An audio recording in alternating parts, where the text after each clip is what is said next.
Comenzando aquí en Avanza. Bienvenidos. Únanse conmigo y vamos a tomar un momento de intimidad para orar aquí en la presencia del Señor, ¿de acuerdo? Sí, así es.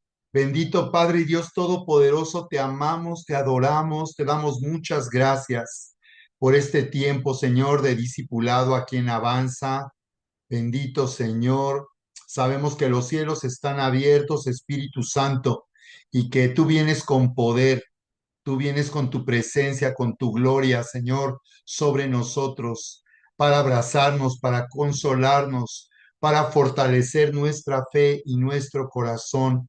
Así que venimos, Señor, a tu presencia. Tu palabra dice que nos acerquemos a ti y tú te acercarás a nosotros. Así que nos acercamos a ti, venimos a ti, Señor, al trono de tu gracia, para hallar misericordia, alcanzar oportuno socorro como dice tu palabra, y nos sumergimos en tu presencia en estos momentos. Nos sumergimos en tu presencia, comienza a orar en el Espíritu, así con tu micrófono cerrado, fluye orando, orando en el nombre de Jesús. Así es, bendito Padre, así es, Señor. Te pedimos que nos llenes de tu Espíritu Santo en estos momentos, así como toda persona que se conectará en estos momentos y también online el día de mañana. Sí, Padre, en el nombre poderoso de Cristo Jesús, en el nombre poderoso de Cristo Jesús. Así es, Padre. Así es, llénanos de tu Espíritu Santo en estos momentos. Precioso Espíritu Santo, te amamos. Tú eres nuestro consolador. Amado Espíritu Santo, tú eres quien nos ayuda en nuestra debilidad para orar como conviene, Señor, con gemidos indecibles. Espíritu Santo, tú nos guías a toda verdad. Tú nos llevas a vivir en la nueva realidad de la gracia, de todo lo que ya nos ha sido dado por causa de Cristo Jesús. Maravilloso Espíritu Santo, venimos a beber de ti. Señor, tú eres el único que puede saciar la sed de nuestro corazón. Vamos a tomar un momento así con el micrófono cerrado para orar en el Espíritu. Fluye en estos momentos. Rabba Shaka.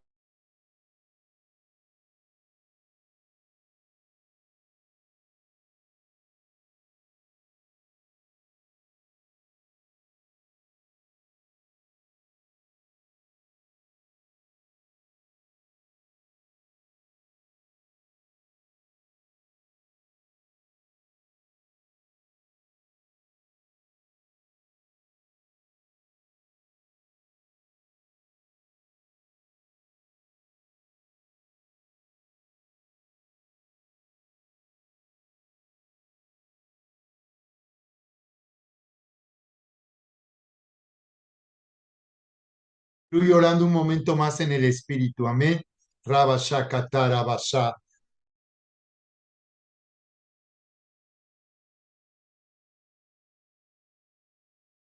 Brava. Gracias, Padre, gracias, Padre. Sabemos, Señor, que al orar en el Espíritu somos edificados, Señor, y que a través de este lenguaje espiritual, Espíritu Santo, tú estás orando por nosotros por medio de gemidos indecibles, tú estás orando por nosotros. Gracias, Espíritu Santo, te pedimos interpretación, Señor, al orar en este lenguaje espiritual. Danos a cada uno el sentir, Señor, de lo que estamos orando en el Espíritu, en estos momentos, en el nombre poderoso de Cristo Jesús, en el nombre poderoso de Cristo Jesús. Gracias, Padre. Gracias, maravilloso Señor. Te amamos, te adoramos. Te amamos, te adoramos, bendito Señor.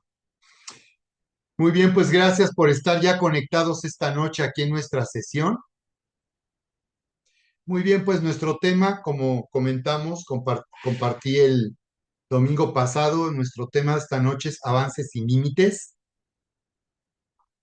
Y como hemos estado reafirmando, bueno, en este coaching, a través de este mentoreo, lo que buscamos es activar la fe, activar nuestra fe y en esta temporada de una manera muy especial, desarrollar la habilidad, desarrollar nuestra fe, desarrollar la habilidad de tener, tomar, obtener, adueñarse, apropiarse y hacer nuestro lo que nos pertenece, todo lo que nos ha sido dado por gracia. En eso consiste la activación de esta noche y la meta de la semana que estemos desarrollando esta habilidad de la fe. Es una capacidad que también Dios nos ha dado. La fe viene de Dios por causa de su gracia y como hemos enseñado en esta habilidad consiste en que nosotros hagamos nuestro lo que nos pertenece. La fe lo que hace es hacernos tener, hacernos tomar. La fe hace que obtengamos, la fe hace que nos adueñemos, nos apropiemos de lo que nos pertenece y nos ha sido dado por medio de Cristo Jesús. La fe, como lo define Hebreos 11:1, es la seguridad de las cosas que se esperan, la convicción de lo que no se ve. Entonces estamos hablando que la fe es tener una seguridad. Tener fe es tener seguridad, tener certeza. La palabra fe en el original, en el griego, la palabra pistis, se refiere también a tener un título de propiedad. Así que sabemos que el verdadero dueño es aquel que tiene la factura o el título de propiedad. Eh, si, eh, si en una propiedad donde tú no tienes el título, tú construyes una casa en un terreno, construyes una casa en un terreno y ese terreno, de ese terreno, tú no eres el dueño y no tienes el título de propiedad que te haga el dueño, aunque tú construyas una casa, en realidad esa propiedad le pertenece al que es el dueño porque tiene legalmente un derecho legal de propiedad sobre ese terreno. Así es con la fe. Nosotros tenemos el título de propiedad de todas las cosas que Cristo ya alcanzó para nosotros en la cruz del Calvario. Entonces, un ejemplo de ello es lo que nos dice Segunda de Pedro 2:22, donde nos dice que por causa de las llagas de Cristo fuimos curados. Dice, en tiempo pasado fuimos curados. Es un hecho. Nuestra fe está basada en hechos, no en teología. Nuestra fe está basada en los hechos de lo que Jesús hizo al morir en esa cruz. Entonces, sabemos que por causa de las heridas de esa cruz, dice la palabra que tenemos el derecho legal sobre nuestro cuerpo de ser curados. Es decir, dice que ya fuimos curados. Entonces, la separación que hacía que nuestro cuerpo enferme y nuestro cuerpo sufra daño, ha sido quitada esa separación y por tanto tenemos un derecho legal. Entonces la fe es la seguridad, la certeza, la convicción. Entonces tener fe es tener seguridad de las cosas que no veo o cosas que no han llegado, porque la fe exactamente es la seguridad de las cosas que se esperan, la convicción de lo que no se ve. Entonces, tener fe es tener seguridad y el propósito de nuestro coaching es desarrollar la habilidad para tener las cosas, aunque no han llegado o aunque no las hemos visto aún, sin embargo, a través de la fe las podemos ver, porque también está escrito en la carta a los Corintios, andamos por fe, no por vista. En otra versión también dice, andamos por lo que vemos por medio de la fe y no por vista. Entonces, observen cómo también la fe te da la habilidad de ver lo que no se ve. Y es lo que nos dice también Corintios, Primera de Corintios en el capítulo 1, cuando está hablando acerca cuando ahí se está haciendo una declaración poderosa acerca de todo lo que nos pertenece, de las cosas que han sido preparadas para nosotros. El Espíritu se encarga de hacernos ver a través de la fe, nos hace ver lo que no vemos. Esta es la sabiduría de la que hablas, Primera de Corintios capítulo 2.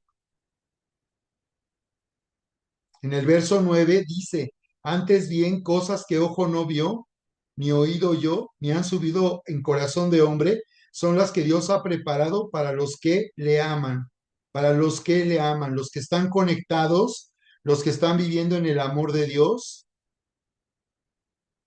Dice que entonces, aunque está fuera del alcance de nuestros sentidos, las cosas que Dios ha preparado, que ya tiene preparada, sin embargo, Dice que son cosas que llegamos a percibir espiritualmente a través de la fe, cosas que ojo no vio ni oído yo y no han subido en corazón de hombre. Dios ha preparado para los que le aman.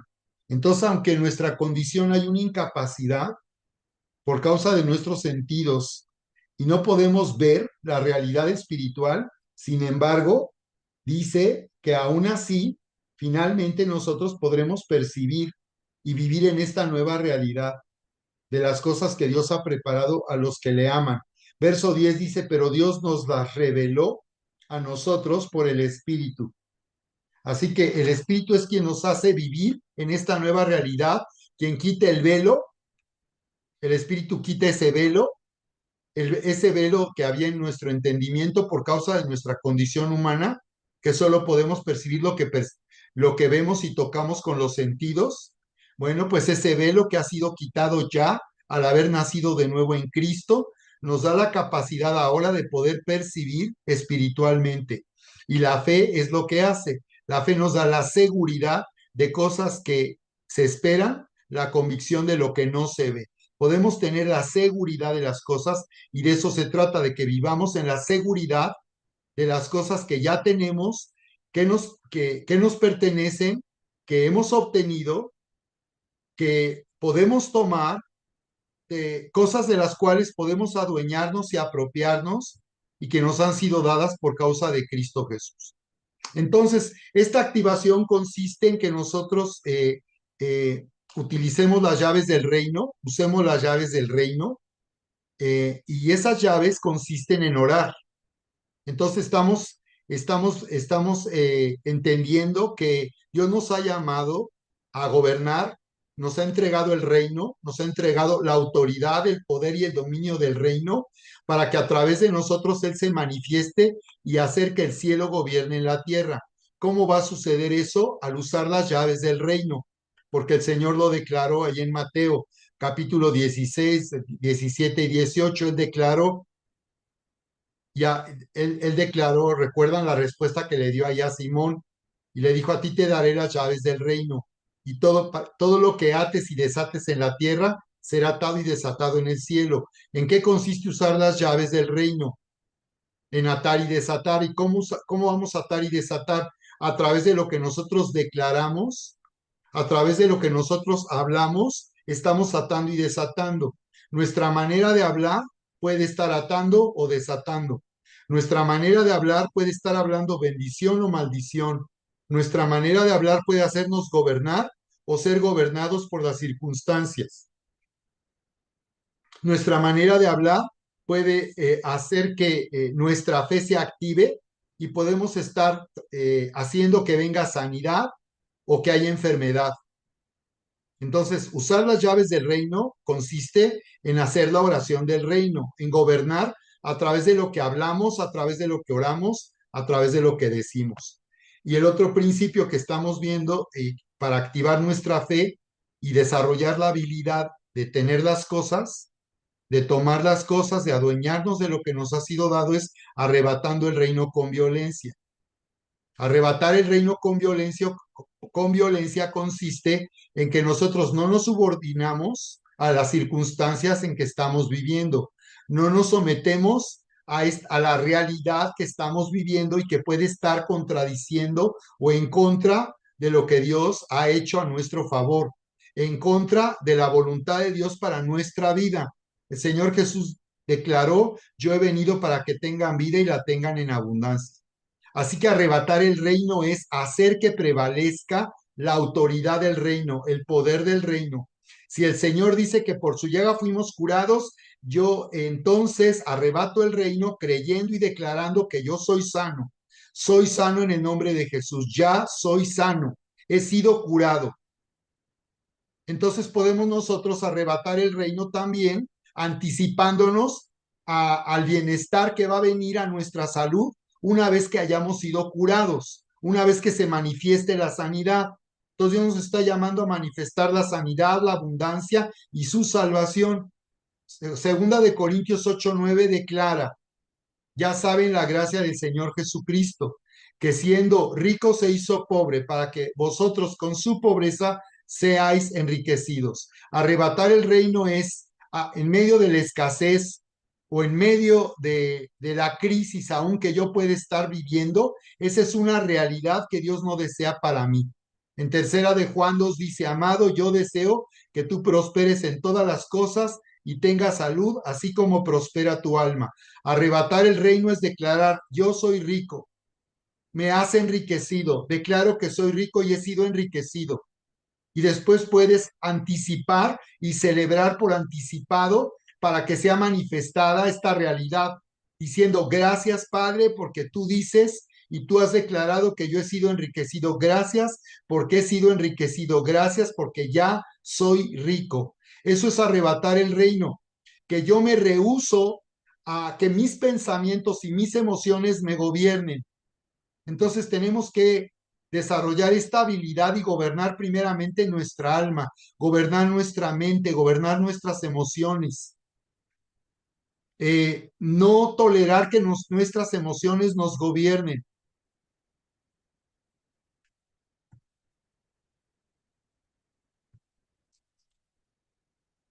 ¿de acuerdo? No tolerar que nuestras emociones nos gobiernen. Hemos venido enseñando en Santiago capítulo 5 sobre la oración eficaz. Y hemos venido comentando en qué consiste la oración eficaz y es precisamente una oración en donde nosotros no estaremos siendo gobernados por nuestras emociones tóxicas, no estaremos siendo, en este caso nos dice, no ser gobernados por el enojo, el resentimiento, el rencor, porque Efesios ya lo hemos enseñado, nos dice airaos, pero no pequéis, ni se ponga el sol sobre vuestro enojo, ¿recuerdan? Es un principio en el cual hemos venido hablando. Entonces, primeramente necesitamos gobernar nuestra alma, nuestras emociones, nuestra mente. Desde luego que lo que sentimos es el resultado de lo que pensamos. Si tú quieres cambiar lo que sientes, tienes que cambiar lo que piensas. Y precisamente el problema de ser necio es rehusarse a cambiar lo que pensamos y creer que estamos en lo correcto cuando estamos tolerando pensamientos tóxicos que traen emociones tóxicas a nuestra vida. En el verso 26, airaos, pero no pequéis, ni se ponga el sol sobre vuestro enojo, ni deis lugar al diablo. No nos está diciendo que cuando nosotros nos dejamos llevar por el enojo, la ira, estamos abriendo un camino y abriendo la puerta que el enemigo espiritual se levante y haga que nuestra fe sea saboteada. El enojo sabotea nuestra fe. La fe no puede operar en medio de la ira. Santiago dice que la ira del hombre no obra la justicia de Dios. Una persona que está siendo gobernada por el enojo, dice la palabra eso, que no estará obrando en la justicia de Dios. Cuando algo causa indignación, una injusticia causa indignación, algo que causa indignación por causa de una injusticia, no dice la palabra que eso va a sabotear nuestra fe si nosotros, dice la palabra, permanecemos enojados o en ira. Dice que la ira del hombre no obra la justicia de Dios. Entonces, nos dice, enójense, pero no pequen. Es decir, hay un límite al enojo. Y cuando nosotros reaccionamos con enojo ante una injusticia, una ofensa o algo que alguien hizo mal, está bien, eso es normal, pero después de haber reaccionado de esa manera, ya somos responsables de seguir enojados, de levantar barreras, de aplicar la ley del hielo, de tomar represalias, de distanciarnos. Ya somos responsables de eso. Ya no es que alguien tiene la culpa. Cuando buscamos culpables de nuestra condición emocional, ya de entrada, por definición, estamos mal, porque estamos poniendo en primer lugar lo que otros hacen y no lo que nosotros somos responsables de hacer. Por eso dice, enójense, pero no pequen, ni se ponga el sol sobre vuestro enojo, que no llegue la noche y ustedes sigan enojados por la misma situación. Entonces recuerdan, dice el verso 31, quítense de vosotros, quítense, esto habla de gobernar, para que yo gobierne sobre las circunstancias, yo gobierne en mi esfera de influencia, que ese es el llamado de Dios en mi vida, necesito yo quitar de mi alma, de mis emociones, todo lo que pueda hundir mi fe y sabotear mi fe. Porque la ira del hombre no obra la justicia de Dios. La ira del hombre no opera la justicia de Dios. Es un error creer que porque estoy enojado estoy en lo justo porque hay una injusticia. La ira del hombre no obra la justicia de Dios. Quítense de vosotros toda amargura, todo enojo, toda ira y va mostrando cómo el carácter es corrompido por causa del enojo. Comenzó con un enojo, luego ya hay ira, luego ya hay amargura, y luego viene la gritería. O sea, como pueden ver, se va agravando la condición del alma y se va corrompiendo el alma. Se va ensuciando de esta manera el alma y al ensuciarse no puede operar la fe. Y entonces, después de la gritería, dice maledicencia y toda malicia. Wow, gritería y maledicencia. ¿Cuál es la diferencia entre la gritería y la maledicencia? La gritería está diciendo de gritar. Cuando alguien grita y levanta la voz, no está actuando con justicia ni está haciendo que prevalezca la justicia. Ni siquiera eso es válido para Dios. Por más enojado que uno esté, gritar significa que alguien ya está gobernado por la ira. Y la maledicencia es maldecir, es insultar, es dar insultos de toda clase. Entonces ya eso te habla. Y luego malicia, ya habla de que hay una maldad gobernando. Todo comenzó con un enojo y ahora hay una maldad gobernando el alma. Entonces observen lo que nos dice Santiago capítulo 5. Tiene que ver con esto cuando habla de la oración eficaz, porque nos habla del caso de Elías, ¿recuerdan? Nos pone el ejemplo de Elías. A eso se refiere cuando dice que Elías era un hombre con pasiones semejantes a las nuestras. Está hablando del enojo, en general de pasiones, pero está hablando del enojo y de la ira, porque dice, antes de esto, esta es una conclusión, y antes de esto dice, Santiago capítulo 5 verso 16 dice, confesaos vuestras ofensas unos a otros y orad unos por otros para que seáis sanados. La oración eficaz del justo puede mucho. ¿Qué tiene que ver la oración eficaz del justo con confesar nuestras ofensas? ¿Qué tiene que ver? Pareciera que ya está hablando de otra cosa. No está hablando de lo mismo. Es de la misma manera que Jesús habló en Marcos 11:24, cuando habla de la fe que mueve montañas. ¿Recuerdan? Les he enseñado este principio desde hace tiempo. Entonces, ahí en Marcos capítulo 11, verso 24, el Señor nos habla de la fe que mueve montañas y nos dice en el verso 23, porque de cierto les digo que cualquiera que le hable a este monte, quítate. Fíjate, hablarle al monte, eso es gobernar, hablar al monte, no que el monte me aplaste, no que el monte me impida pasar. Yo puedo, yo puedo prosperar haciendo que el monte se quite de mi vida. Ese monte puede ser adversidad, pueden ser relaciones conflictivas en tu trabajo, conspiración en el trabajo o en el negocio de enemigos que se levantan. Puede ser de vecinos que actúan como enemigos. Habla de nuestras relaciones y nos está diciendo ahí entonces, quítate, háblale al monte y dile, quítate y échate en el mar y no dudar en su corazón, sino creyere que será hecho lo que dice, sino si cree que será hecho lo que dice, ahí está gobernar. Gobernamos a través de lo que decimos, a través de lo que oramos. Entonces vamos a empezar a desarrollar la cultura del reino. Voy a estar enseñando acerca de la cultura del reino porque el Señor nos ha llamado a gobernar. Y eso quiere decir que al gobernar nosotros vamos a generar una cultura. Es una contracultura. Y vamos a considerar cómo en la familia, como lo dice Efesios a partir del capítulo 4 cuando habla de relaciones personales, interpersonales, está hablando de que Efesios somos llamados elevados a su grandeza para gobernar. Nuestra posición es que estamos sentados en los lugares celestiales con Cristo, sentados en el trono. Cristo está sentado en un trono. Y Efesios dice que por causa de la iglesia, Cristo fue puesto por cabeza de la iglesia y fue puesto por cabeza de la iglesia para que la iglesia esté por encima de todo, gobernando sobre principados y potestades. Y dice que la iglesia es su plenitud, la plenitud de aquel que todo lo llena en todo. Cristo, que todo lo llena, está en su iglesia para hacernos completos, para que podamos gobernar en esa perfección de justicia que viene por su gracia. Y entonces estamos llamados a gobernar, y por tanto al gobernar, primeramente necesitamos gobernar nuestra alma para poder gobernar en nuestras relaciones interpersonales. Entonces, tenemos que identificar a qué gobierno Dios nos ha llamado, qué clase de gobierno vamos a nosotros a establecer en la tierra a través de nosotros, qué clase de gobierno se va a establecer. Y sabemos entonces que el reino es justicia, paz y gozo en el Espíritu Santo. Entonces ahí dice la clave, ¿verdad? Vamos a hacer gobernar el amor de Dios y la verdad de Dios.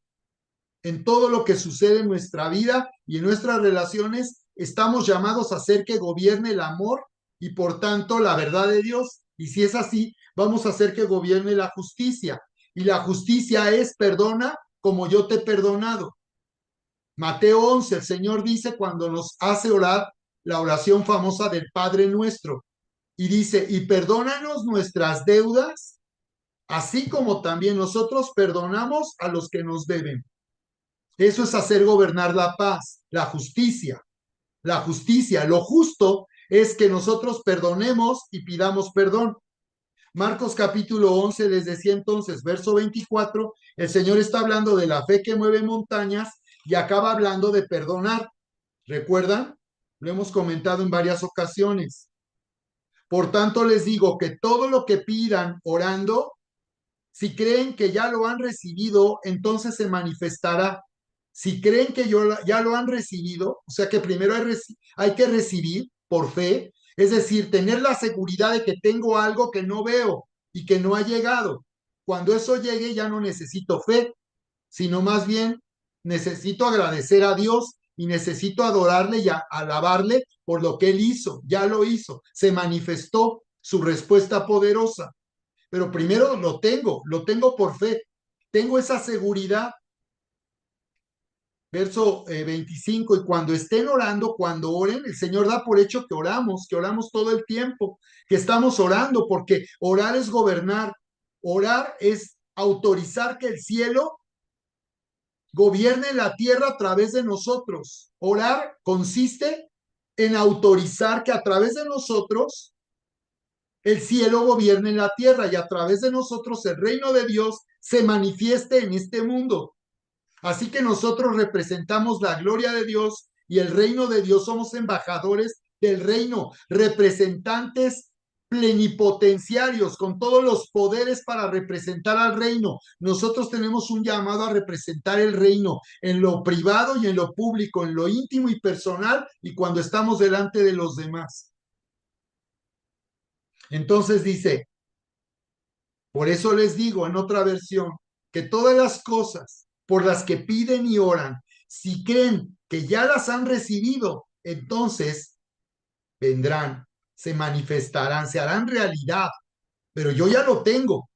Entonces, orar y vivir en la respuesta de Dios es tener esa seguridad, tengo la fe, la seguridad de que ya lo tengo, ya lo tengo. Y luego la conclusión no es esa, ahí no se termina. La conclusión es verso 25. Y cuando estén orando, perdonen si tienen algo contra alguno para que también vuestro Padre que esté en los cielos les perdone a ustedes. Aquí está diciendo que si nosotros no perdonamos, estamos comprometiendo nuestra relación con el Padre. Que si no perdonamos como el Padre nos perdonó, entonces vamos a romper, vamos a salir del pacto en que estamos viviendo. Entonces ahí es lo que enseñamos en la paz del perdón, que es perdonar. Mateo 18, cuando habla de, ¿recuerdan? Del siervo que fue perdonado de una enorme fortuna que nunca iba a poder pagar. Y después cuando se encontró a otro como él, otro siervo que le debía, lo agarró del cuello y le dije, págame lo que me debes. Y entonces no perdonó la deuda como él había sido perdonado. Y como consecuencia acabó en la cárcel. Esa cárcel significa que estaremos siendo gobernados por el resentimiento, la amargura, el enojo y finalmente la maldad, porque el enojo corrompe nuestra alma, arruina nuestra alma. Entonces, otra vez, observen Santiago capítulo 5 verso 15. Dice entonces, eh, la oración de fe salvará al enfermo y el Señor lo levantará. Y si hubiese cometido pecados, le serán perdonados, dice. Confesaos vuestras ofensas. Ahora aquí habla al revés. Aquí no dice que perdones. Aquí dice que tú confieses las ofensas. Nosotros no podemos demandar a otros que vengan a pedirnos perdón. Eso es personal. Si Dios no se lo revela a alguien, entonces nosotros no podemos demandar a otros o exigir a otros que reconozcan en qué fallaron. Es personal. O sea, Dios no dice que tú vayas a decirle a alguien en qué forma te ofendió para que te pida perdón. Dice que confesemos a otros nuestras ofensas, que nos hagamos responsables cuando ofendemos a alguien. En Marcos 11:24 habla de que perdonemos al que nos ofende, pero aquí dice que tomemos responsabilidad cuando somos nosotros los que ofendemos. ¿Ok? Si alguien te pide perdón, perdona. No cuestiones cuando alguien te pide perdón porque él lo está reconociendo. Entonces dice, ahora sí, confesaos vuestras ofensas unos a otros y orad unos por otros para que seáis sanados, y la oración eficaz del justo puede mucho. Elías era un hombre, dice, sujeto también en su condición humana. No era un ángel, no era un espíritu, era un hombre sujeto como nosotros a una carne débil, a una condición humana imperfecta. Y está diciendo entonces que él estaba también como nosotros, sujeto a pasiones, de manera que él también se enojaba como todos nosotros nos enojábamos. Elías no era diferente, era de la misma manera que nosotros. Tenía esa limitación, pero él rompió el límite, él avanzó sin límites. Cuando dice la palabra que aún siendo un hombre como nosotros, oró fervientemente, y aquí vemos cómo él está gobernando, porque gobernaba su alma, gobernaba sus emociones. Y entonces él podía gobernar sobre las condiciones del clima. Él gobernó en Israel, él era el que estaba gobernando en Israel. Él dijo, no volverá a llover sino por mi palabra. Cuando yo lo diga, volverá a llover. Y mientras los cielos estarán cerrados. Dios le dio esa autoridad a él y nos la ha dado a nosotros también, para que a través de nosotros el cielo gobierne la tierra y donde hay sequía venga la lluvia. Les comentaba yo que hace muchos años en nuestro ministerio tuvimos una experiencia misionera en un pueblo que se llama San Gabriel Tetzoyocan en Puebla. Y llevamos un grupo de jóvenes para que se hospedaran en las casas de las personas. Le dijimos al pastor que no se preocupara, que nosotros íbamos preparados pues para lo que pudieran darnos, y creo que incluso llevábamos creo que llevábamos o encargué que llevaran algo de despensa, no me acuerdo bien de ese detalle, pero la idea es que este grupo de jóvenes viviera esta experiencia de ir a servir a pesar de las limitaciones en que pudiéramos estar. Pero la verdad es que los atendieron como reyes, les dieron sus camas, llenaron sus refrigeradores, gente pobre, la verdad. Y nos recibieron como, bueno, como campeones. Y bueno, pues estuvimos ahí el fin de semana con ellos, compartiendo, predicando, llevamos un equipo de atención médica y no recuerdo qué más ayuda llevamos, asistencia para ellos. El último día en la iglesia el domingo tuvimos un servicio y, y supe que tenía tiempo que no llovía ahí, que sus cosechas estaban amenazadas porque había sequía. Y terminando la reunión, les invité a tomar nuestras manos en señal de acuerdo para orar para que los cielos se abrieran. Y declaramos que los cielos se abrían para que la lluvia viniera sobre esa población. Recuerdo que cuando ya veníamos regresando hacia Ciudad de México, pudimos ver cómo el cielo comenzaba a nublarse. No nos tocó la lluvia cuando íbamos regresando, pero me di cuenta que sí que iba a llover, que iba a comenzar a llover, cuando nosotros acabábamos de despedirnos de la iglesia en ese lugar. Al domingo siguiente el pastor llegó diciendo, estaba con sus ojos abiertos, sorprendido, llegó a la iglesia. No recuerdo cómo teníamos la conexión con él, pero él dio con la iglesia. Vi que estaba tan impactado que se informó y dio con nosotros. Llegó ese domingo siguiente para dar testimonio, sorprendido y agradecido de que esa oración había tenido un impacto y que había sido una oración eficaz, que había abierto los cielos y había hecho llover en aquel lugar, en aquella población. Como Ana estaba y acostumbraban ir con su esposo el Cana a Silo para adorar a Dios. Cada año dice que iban a adorar. O sea, era una familia piadosa, espiritual, que amaba a Dios. El Can era un hombre que amaba a Dios y llevaba a su familia cada año a adorar y ofrecía sacrificio, lo cual nos habla de un hombre espiritual que adoraba a Dios, que honraba a Dios. Los sacrificios honran a Dios. Significaba para ellos apartar lo mejor que tenían de sus rebaños, de su patrimonio y llevarlo a Dios para ofrecerlo a Dios. Entonces, dicho en nuestro tiempo moderno, lo que nosotros tenemos, nuestras posesiones, todo lo que tenemos es y tiene valor para nosotros, al traerlo al Señor es hacer sacrificio. Indica que yo pongo a Dios y lo honro en primer lugar, que las cosas no son más importantes que Dios y que yo no solo lo digo, sino lo vivo, adorando y honrando a Dios de esa manera con lo que me pertenece. Porque en Israel llevar sacrificios no era llevar billetes o monedas, era llevar lo mejor de su ganado para ofrecerlo al Señor en sacrificio. Entonces, por eso es que Dios de todas maneras establecía opciones de acuerdo a la situación económica de cada familia, de cada persona. Como podrían llevar un buey que era lo más caro, imagínense, sacrificar un buey un aves o incluso cereales.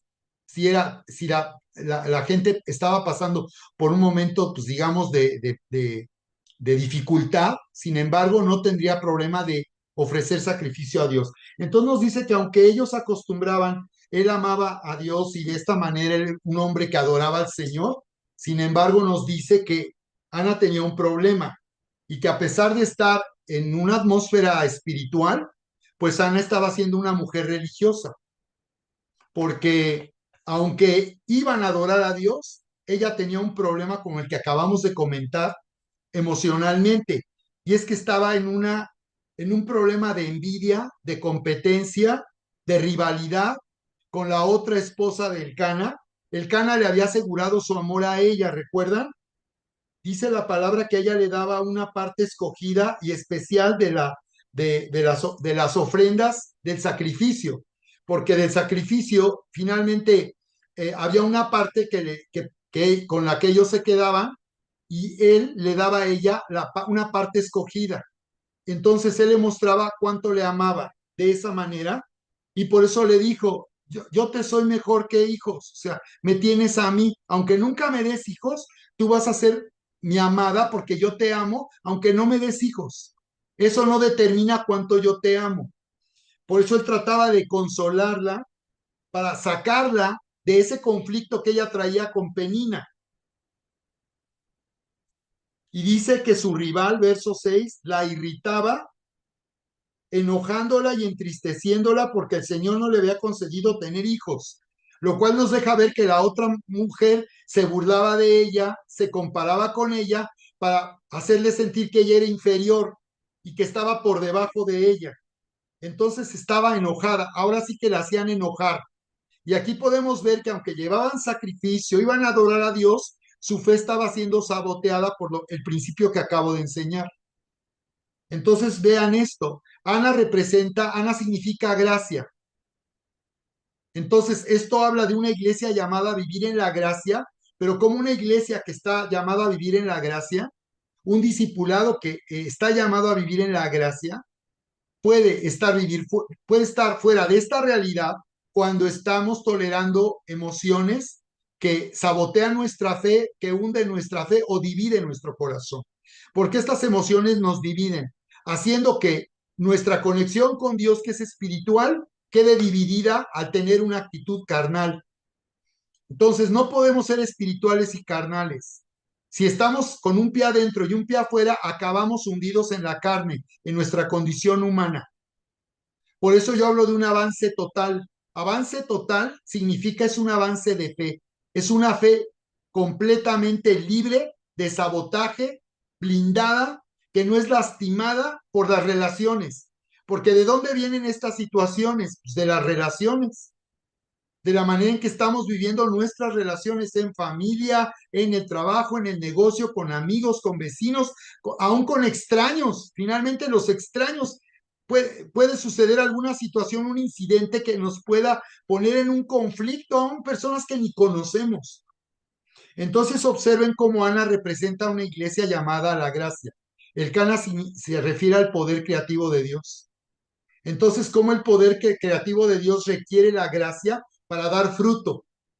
Eso es el Can, el poder creativo. Pero encontró en su esposa una mujer estéril. Ahí está el poder creativo que puede hacer algo poderoso, pero si nosotros somos estériles por causa de una fe dividida, una fe saboteada, por causa de emociones que nos gobiernan y no nosotros a nuestras emociones, nuestra vida entonces está siendo gobernada por la carne y por tanto por maldad y por pecado, porque gobernar la carne es que lo que gobierna es el pecado en nuestra vida.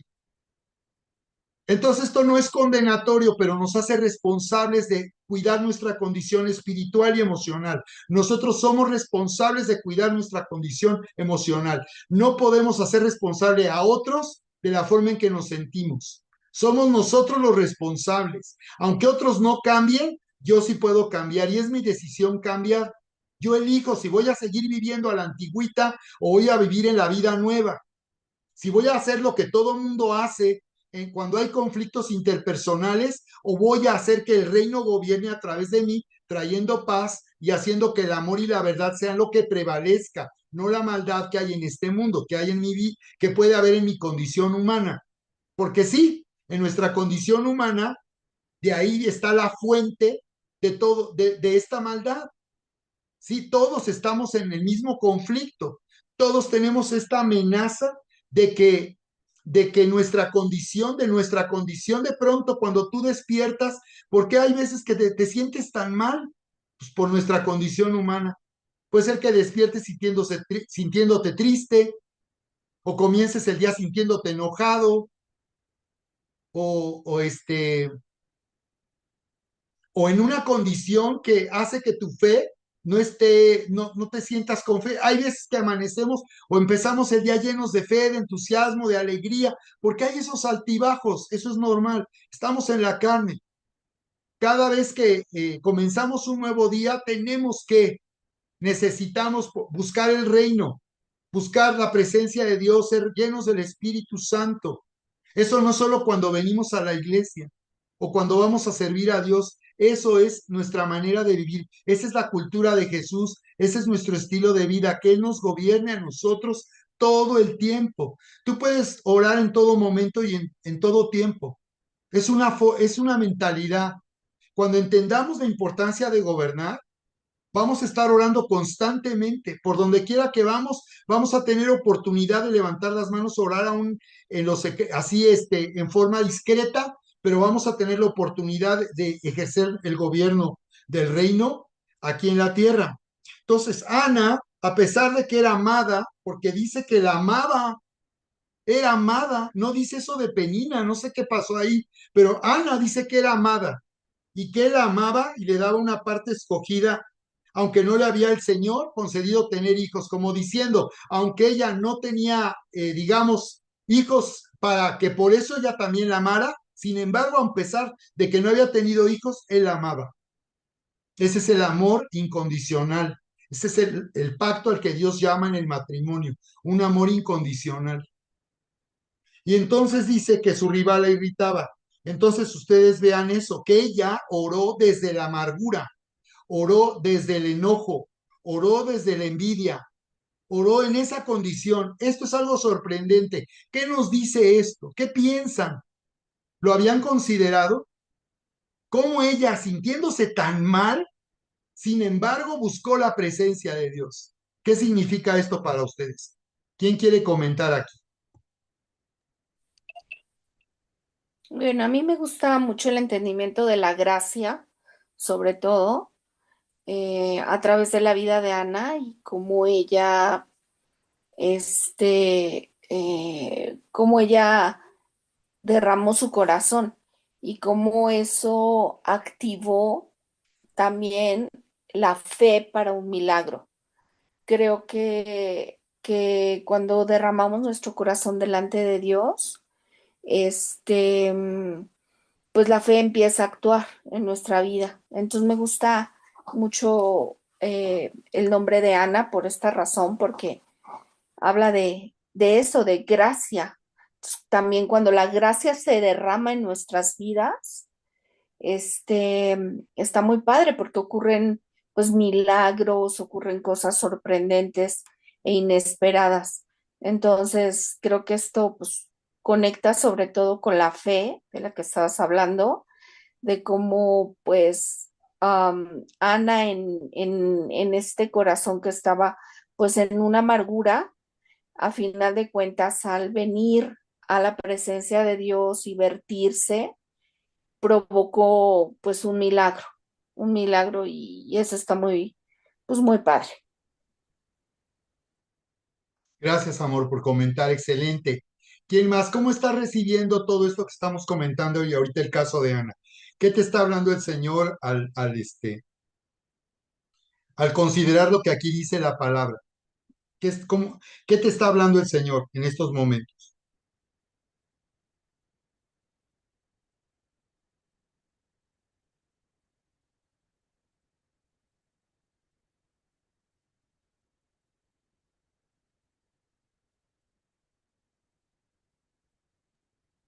Pues yo creo que como lo que nos estás diciendo, o sea, siento que es una revelación muy padre de la postura del corazón durante la oración, ¿no?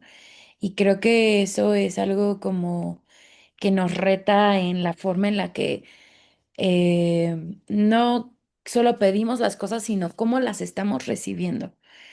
Entonces a mí me impacta mucho esa parte de la historia y cómo nos lo estás compartiendo ahorita y cómo lo hablaste el domingo. Entonces, creo que, creo que eso es para mí como la meta en la forma en la que, pues sí quiero empezar a orar por las cosas que estoy orando y que siento que no, como que no he visto, o sea, como que no he activado esa parte de como que en mi fe. Entonces, como no solamente orar como por una, no sé, como una dependencia a Dios de que sé que Él me va a dar las cosas, sino en esta posición de hija amada que recibe lo que el Padre tiene y la motivación para recibirlo, ¿no? De como esto de regresarlo al Padre, se me hace súper interesante. Gracias, Vania, por comentar también. Excelente. ¿Alguien más quiere comentar al respecto? Yo, Marianita, sí.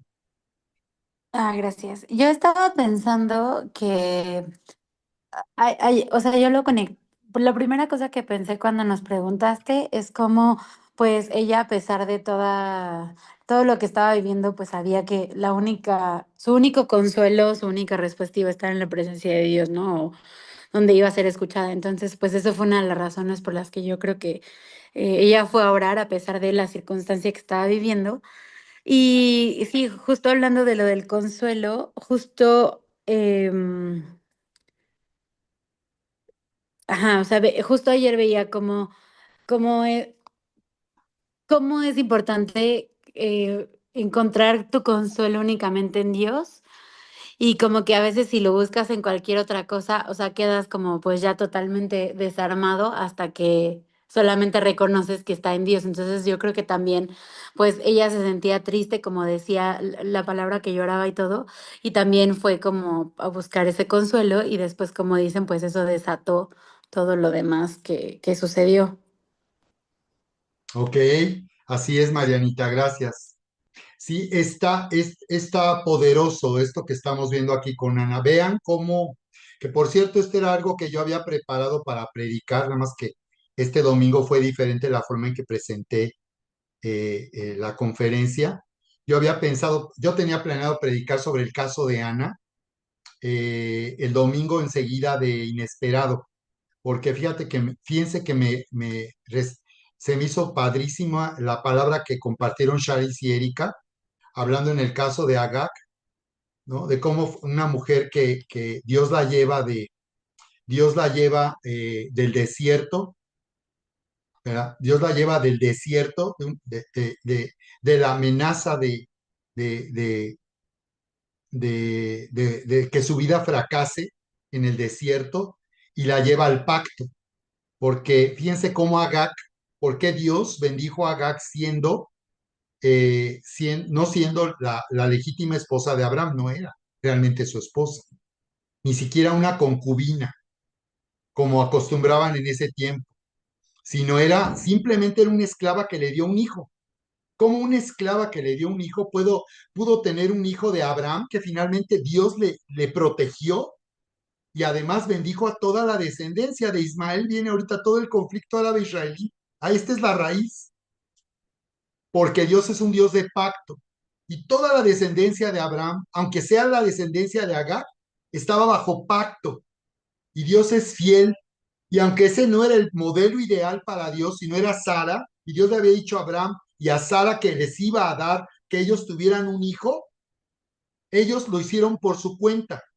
En vez de depender de Dios y por fe esperar en Dios, ellos se adelantaron, se pusieron ansiosos y actuaron con pies presurosos, como dice Proverbios, que el que tiene pies presurosos comete error, peca, dice. Entonces, ¿qué pasó ahí? Cómo Dios es fiel y cómo Dios finalmente la protegió y la rescató de morir en el desierto. Y luego vemos a la samaritana de una mujer siendo llevada, que fue llevada de, de, ah, de, de la condición en que ella estaba a la vida abundante, a los ríos de agua viva. Y entonces aquí vemos cómo Ana es una mujer que es llevada de una vida estéril a una vida fructífera. Y aquí es donde podemos identificar cómo el reino te hace avanzar sin límite, porque hablar de lo estéril es hablar de que si no has tenido resultados, si no has conseguido todavía lo que Dios te ha mostrado que tiene para ti o que anhelas de parte de Dios, si sentimos que nuestra vida parece estéril, por lo que estamos haciendo, por lo que hemos venido haciendo en este tiempo, si pareciera que no estamos viendo el fruto, la recompensa que nosotros deseamos, si estamos en esa condición, si sentimos que es estéril lo que hacemos, pues en el caso de Ana, Dios nos va a llevar a una vida de fruto, a una vida de resultados. Y aquí podemos ver cómo Dios se va a manifestar cuando alguien es sincero y derrama su alma al Señor. Tú vas a encontrar en los salmos experiencias de intimidad con Dios, como David dice que derramaba su alma. Y eso fue lo que aquí activó, eso fue lo que hizo que ella rompiera los límites aún de su condición emocional. Y ella, lo que ella hizo fue buscar la presencia de Dios y ser transparente. Dice que oró largamente. ¿Qué fue lo que le dijo a Dios por tanto tiempo? Dice que oró largamente. Y cuando Elira vio que oraba, pensó que estaba ebria porque veía que movía los labios. Había sido una oración transparente, abrió su corazón, derramó su alma, le dijo a Dios lo mal que se sentía en contra de Penina, que estaba triste, que estaba enojada, que se sentía amargada, que no se sentía realizada como mujer porque no había tenido hijos. Todo eso le dijo a Dios y eso está bien. Necesitamos ir a Dios de esa manera. Como, como puedes ver, tuvo respuesta. El cielo no se le cerró a ella por haber expresado cómo ella se sentía. Entonces, si bien no podemos, no nos conviene dejarnos llevar como ella lo estaba pasando, que estaba siendo gobernada por el enojo, la ira, la envidia. Sin embargo, ella logró romper los límites de su condición emocional y lo hizo porque simplemente ella le abrió su corazón a Dios. Entonces tenemos que aprender esto porque de aquí es de donde ella pudo avanzar sin límite. Entonces, imagínense cómo sentía ella cuando dice que no, Dios no le había concedido tener hijos. Hay un propósito, porque ella era una mujer estéril. La Biblia dice en la ley que Dios establecía que no habría mujer estéril en Israel. Entonces la voluntad de Dios no es la esterilidad, pero dice que por alguna razón Dios no le había concedido tener hijos. Es decir, había un plan que ella no podía ver, pero ella se comparaba con la otra y se sentía inferior, se sentía menos y le parecía injusto. Vino a Dios orando largamente y exponiendo esta situación. Entonces lo que ocurrió aquí es que esto fue algo que tuvo respuesta de parte de Dios. Mira, cuando pareciera que el cielo está cerrado, pareciera que Dios guarda silencio, pareciera que Dios no está dando respuesta a lo que nosotros estamos clamando, a lo que nosotros le estamos pidiendo, es que hay un plan que no podemos ver, pero quiero que veas que si tú ya ves la historia, ves la película de principio a fin, te darás cuenta entonces de qué se trataba esto.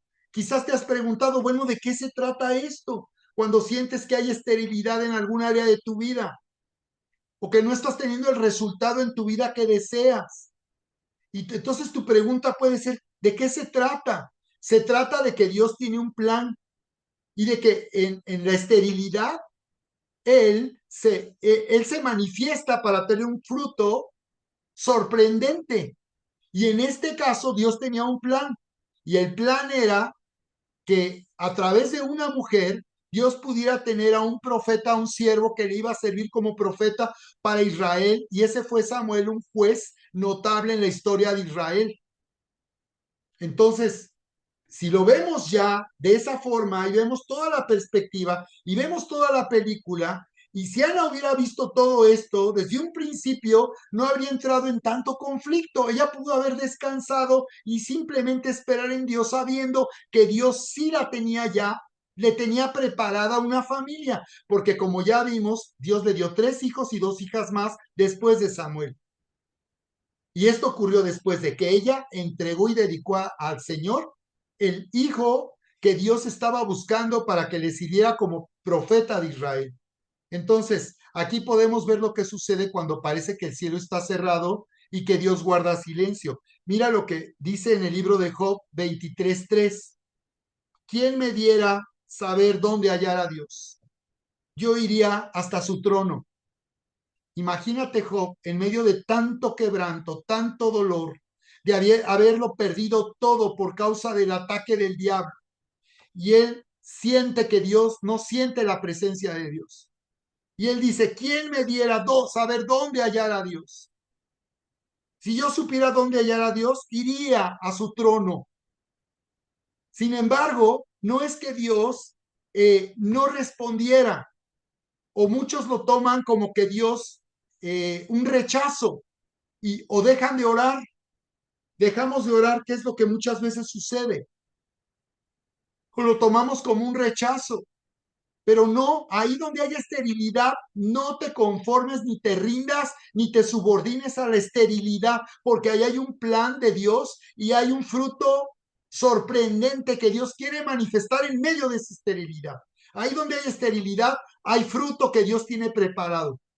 Entonces, ¿de qué se trata todo esto? Se trataba de que ella buscara a Dios finalmente y pudiera ver por encima del conflicto y la rivalidad que tenía con Penina, por encima de eso, fuera elevada para darse cuenta que el problema no era Penina, el problema no era que ella no tuviera hijos, eso no era problema. El problema era que ella pudiera desear un hijo para dárselo a Dios. Ese era el asunto. Entonces, aquí es donde vemos que esta oración de rendición, una oración que rompió los límites, trajo un rompimiento a la esterilidad. porque ella al orar largamente, finalmente se rindió a Dios y algo maravilloso sucedió, pero ¿te das cuenta cómo resolvió el conflicto emocional?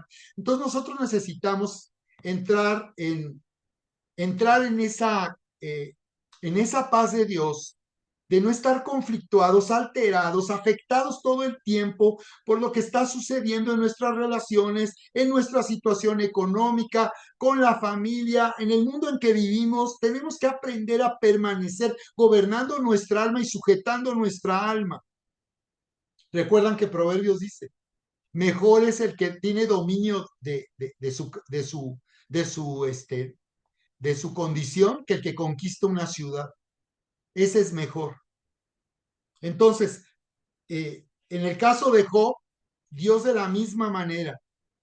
No es que el cielo, no es que Dios no le hablara, es que Dios lo llevó como a Ana y como a David a buscarlo en una profundidad, a conectarse con Dios en esa esterilidad.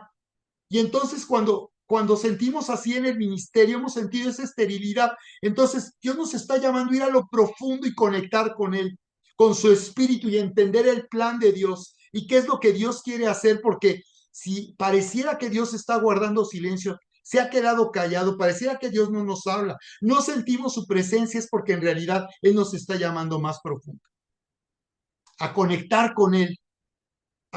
Él está esperando que nosotros lo busquemos con todo nuestro corazón, porque esto fue lo declara Jeremías 29. A la nación de Israel le ofrece una esperanza de restauración y le dice, porque yo tengo planes de bien, no de mal para ustedes y para darles un futuro lleno de esperanza. Entonces él no les estaba diciendo, se acabó Israel, están en cautividad en Babilonia porque ellos rompieron el pacto, ustedes rompieron el pacto, se separaron de mí, se fueron tras de los ídolos. No se acabó todo ahí. Son 70 años los que habría un límite de tiempo. Pero cuando terminara ese tiempo, el Señor les dijo, y me buscarán y me encontrarán, porque me buscarán con todo su corazón. Qué impresionante cuando Daniel en capítulo 9, verso 1 al 3, ora por la restauración de Israel, de los judíos, para que regresen a Jerusalén. Todos sabían que eran 70 años. Sin embargo, aunque había un límite de tiempo, Daniel entendió que era necesario tomar autoridad y gobernar sobre esa situación histórica. Y él empieza a orar gobernando, y por eso hay una lucha espiritual, hay una guerra, y el arcángel Miguel viene y le dice que hubo una oposición de 21 días, pero que él había sido oído desde el principio. Entonces observa, muchas veces pensamos que Dios no nos ha oído. Dios nos oyó desde un principio. O bien hay una oposición a lo que Dios ha dicho que va a hacer contigo, o estás en un camino equivocado. Pero aún si estamos en un camino equivocado y estamos peleando por algo que Dios no quiere para nuestra vida, tenemos que llegar a conocer su corazón y conectar con Él en medio de la esterilidad para conocer el plan que Dios tiene para nosotros. Entonces, este es un llamado para buscar más profundo a Dios. Y finalmente, en la presencia de Dios, Ana pudo ponerse por encima de este conflicto y ver que eso no era el problema, sino que ella fuera con Dios como nunca en su vida había ido a Dios. Entonces, para avanzar sin límites necesitamos ir a Dios como nunca antes. Quizás nunca has ayunado en tu vida, es tiempo que ayunes. Quizás no, alguna vez ayunaste un día, a lo mejor es tiempo de que ayunes 3 días. Los que hemos ayunado por 3 días, igual Dios nos quiere llevar a 8 días o a más, pero es tiempo de profundidad, ir más profundo para conectar con el corazón de Dios y conocer el corazón de Dios, porque Él quiere que lo encuentres. Él se está escondiendo, como dice, pero para ser hallado. Él se esconde como cuando jugábamos a las escondidas. Yo con mis hijas jugaba a las escondidas cuando eran chiquitas. ¿Y qué sucede cuando me encontraban? ¡Wow! ¡Qué maravilloso! Ya te encontré, ¿no? Y te maravillas. Y así es lo que Dios está haciendo. Como hijos de la misma manera, Él quiere que lo busquemos con todo nuestro corazón. Mira cómo dice Isaías 45:15, verdaderamente tú eres Dios que te encubres, Dios de Israel que salvas. Parecía que se encubre, que se esconde, que guarda silencio, pero eso es porque Él te está llamando a conectar con su corazón, a conocerle y a elevarte por encima de lo que estás viendo humanamente. Entonces, podemos darnos cuenta que finalmente cómo las emociones que estaban operando en contra de nuestra fe, podemos hacer que se vuelvan a favor de nuestra fe. Vean lo que estoy diciendo. Podemos elegir que nuestras emociones que nos perturban, que nos lastiman, que sabotean nuestra fe, que la dividen, podemos hacer que estas emociones que han operado en contra nuestra, podemos hacer que nuestras emociones se vuelvan entonces a nuestro favor y hagan que nuestra fe dé un salto y de un avance rompiendo los límites. Porque ¿cómo oró Ana? Oró con amargura, oró entristecida, oró con envidia, llena de enojo, y así se metió a la presencia de Dios. Entonces observa, no te alejes de Dios cuando tú sabes que estás mal. No nos alejemos de Dios cuando estamos perturbados, enojados, molestos. Ese es el momento de ir más profundo y conectar con el corazón de Dios.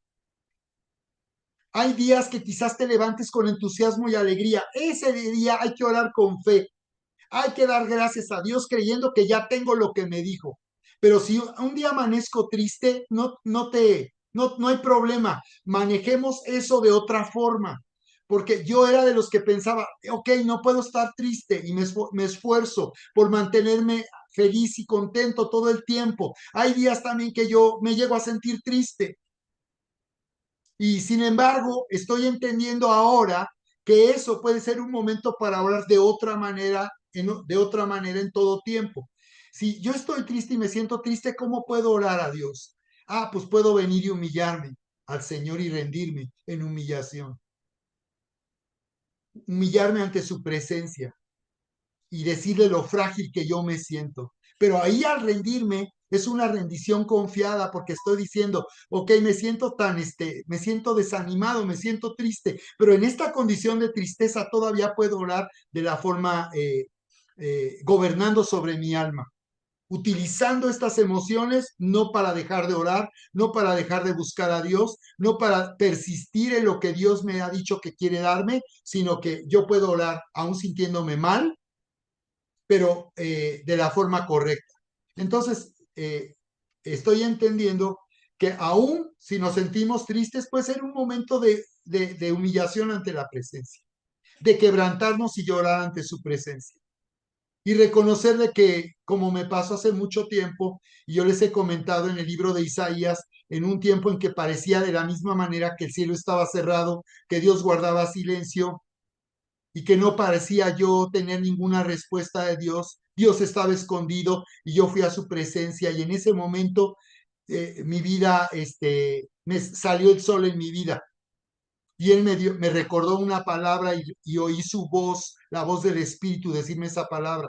El que habita en las alturas, en la santidad, habita con el quebrantado de corazón y humilde de espíritu para hacer vivir el corazón quebrantado. Entonces en ese momento empecé a llorar, pero ya no lloraba yo de tristeza ante mi situación, sino ahora lloraba por el amor de Dios, porque Él me decía, aquí he estado siempre contigo.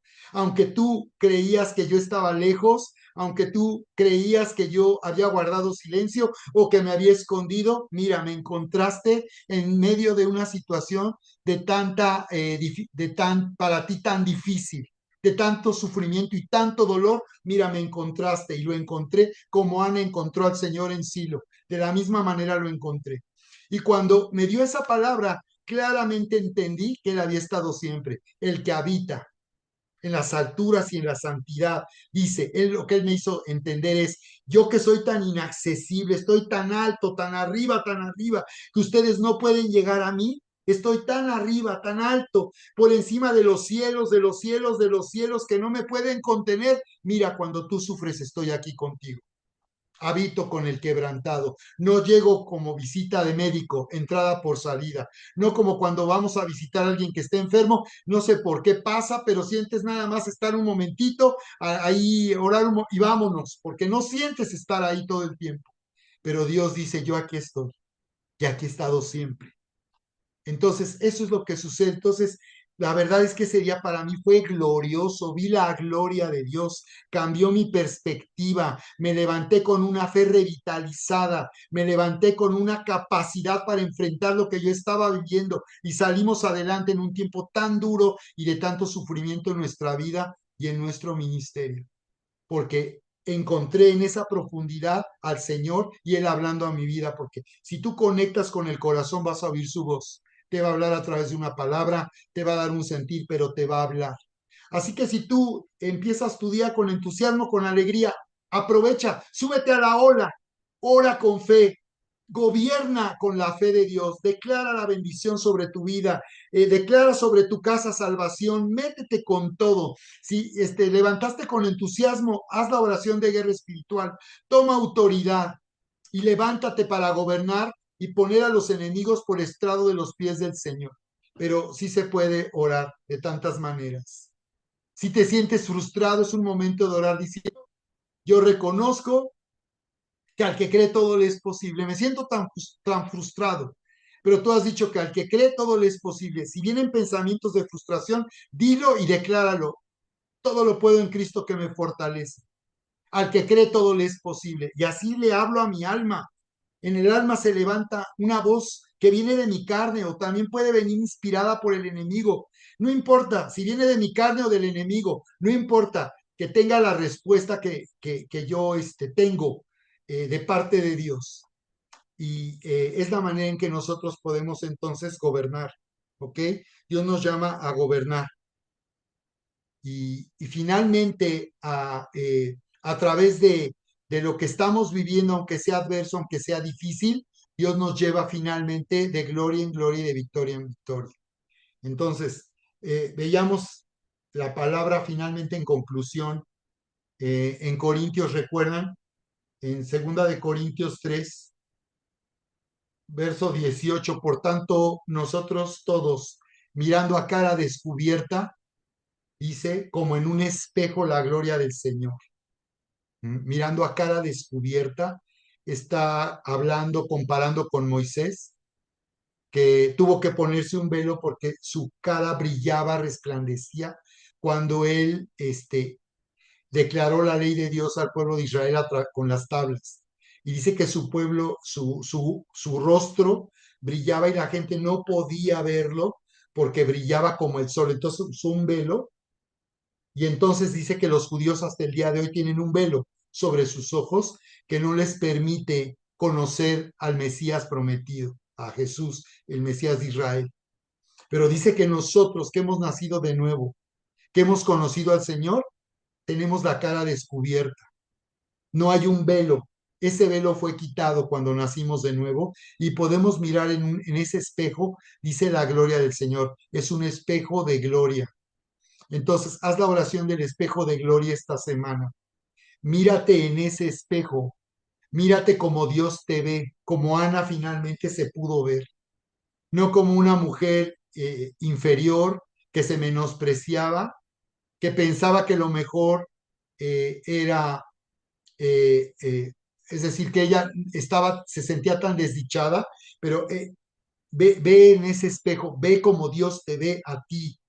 Y en ese espejo, el Señor, tú vas a ver tu reflejo y tienes que desarrollar esa habilidad de tomar eso como una realidad para tu vida y que eso te transforme.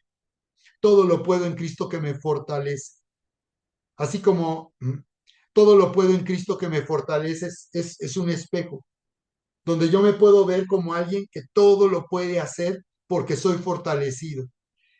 Y como dice Amado, yo deseo que tú prosperes en todas las cosas. Entonces yo me veo en ese espejo y me veo como alguien que prospera. Y así, ya no tengo tiempo para abundar más en esto, pero eso es lo que tenemos que hacer entonces, porque dice que somos transformados de gloria en gloria, somos transformados al vernos en ese espejo. Entonces, Eh, no tenemos que ver lo que otros tienen y nosotros no tenemos. No tenemos que ver dónde estamos nosotros y dónde están otros. Simplemente necesitamos poner nuestra atención en donde el Señor nos ve, porque es ahí donde vamos a estar. Y si tú lo declaras también, no solo te ves en ese espejo, sino lo declaras, tú estás desatando sobre tu vida la gloria que va a ser realidad todo lo que Dios ya ha hecho para ti y para mí. Amén.